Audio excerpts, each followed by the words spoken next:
जैसा मुख्यमंत्री नीतीश कुमार जी कहते हैं कि ना हम किसी को बचाते हैं ना हम किसी को फंसाते हैं, ऐसे में ये एक न्यायिक प्रक्रिया का हिस्सा है। ये जांच अभी चल रही है। एक बार जांच में स्पष्ट तौर से ये सामने आ जाए कि किस षड्यंत्र के तहत किसकी साजिश थी, कौन सही में गुनहगार है, पर जो भी गुनहगार होगा उसे कतई बख्शा नहीं जाएगा। कल रात जो कार्रवाई हुई है वो नहीं होती। हमारी सरकार एक बात को लेकर स्पष्ट है और जैसा मुख्यमंत्री नीतीश कुमार जी कहते हैं कि ना हम किसी को बचाते हैं ना हम किसी को फंसाते हैं, ऐसे में ये एक न्यायिक प्रक्रिया का हिस्सा है।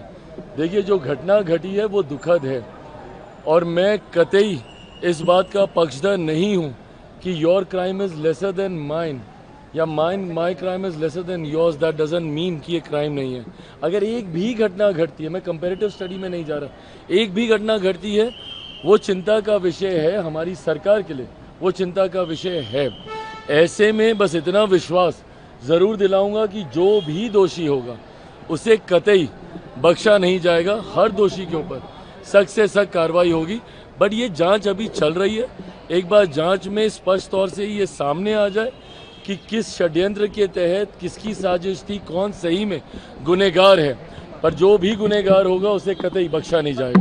उन्होंने कहा कि सभी अपराधी जेल में होंगे यदि हमारी सरकार बनी। अरे प्रभु, खरमास तक तो हम लोग भी नहीं, खरमास की आप बात करें, खरमास से बहुत पहले ही। अभी तो चुनाव चलते चलते ही हमको लगता है कि इसके ऊपर कार्रवाई हो जाएगी। हम लोग थोड़ी ना इंतजार कर रहे हैं कि भाई खरमास आएगा और उससे पहले हम लोग शुरू करेंगे।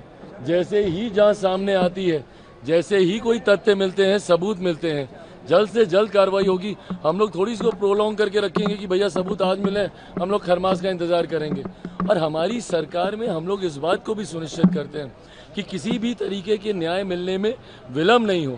पिछले आप कुछ समय से देख रहे होंगे, जैसे ही कोई घटना घटती है तुरंत आरोपियों को पकड़ा जाता है, कड़ी से कड़ी उनको सजा दी जाती है। इस डबल इंजन की सरकार, मेरे प्रधानमंत्री नरेंद्र मोदी जी की सोच वाली सरकार, मुख्यमंत्री नीतीश कुमार जी के अनुभव वाली सरकार में कतई किसी को बख्शा नहीं जाएगा, ये विश्वास है। 18 तारीख को शपथ ग्रहण होगा और 26 नवंबर से 26 जनवरी की इतना अहंकार अच्छा नहीं है भाई, इतना अहंकार अच्छा नहीं है। इस तरीके से कि 18 को हम शपथ ले लेंगे, ये कर लेंगे। भैया, आपको बना कौन रहा है? पहली बात तो आप जमीन पर हैं कि नहीं है? जिस तरीके से एनडीए के प्रति लोगों का विश्वास और ज्यादा बढ़ा है, मैं ये मानता हूं कि ऑल टाइम हाई के साथ इस बार हम लोग सरकार बनाने जा रहे हैं। भाई, एक यूनाइटेड एनडीए है इस बार। पिछली बार तो डिवाइडेड था, तब भी हम लोगों ने सरकार बना ली थी। इस बार यूनाइटेड एनडीए है और डिवाइडेड महागठबंधन है। इस बार कतई महागठबंधन सरकार बनाना तो बहुत दूर, सरकार बनाने के आंकड़े के कोसों दूर रहने वाला। देखिए, प्रधानमंत्री जब जब आते हैं उनके आने से हमारे गठबंधन को लाभ मिलता है, लोगों में उत्साह, लोगों का विश्वास। और ये पिछले एक साल में प्रधानमंत्री जी की मेहनत ही है। जिस तरीके से चुनाव से पहले वो 12 बार बिहार आए, जिस तरीके से चुनाव के दौरान वो निरंतरता में बिहार आ रहे हैं, उसने भी कहीं ना कहीं लोगों के मन में डबल इंजन की सरकार को लेकर विश्वास बढ़ाया है। केंद्र में प्रधानमंत्री, प्रदेश में मुख्यमंत्री नीतीश कुमार जी, ये एक ऐसी जोड़ी है, जैसे कल प्रधानमंत्री जी ने भी कहा कि नरेंद्र और नीतीश की ये जोड़ी है जो सही मायनों में बिहार को एक विकसित राज्य बनाएगी। अगले 5 साल बहुत महत्वपूर्ण होंगे बिहार के लिए, एक स्वर्णिम काल के तौर पर होंगे, गोल्डन एरा के तौर पे।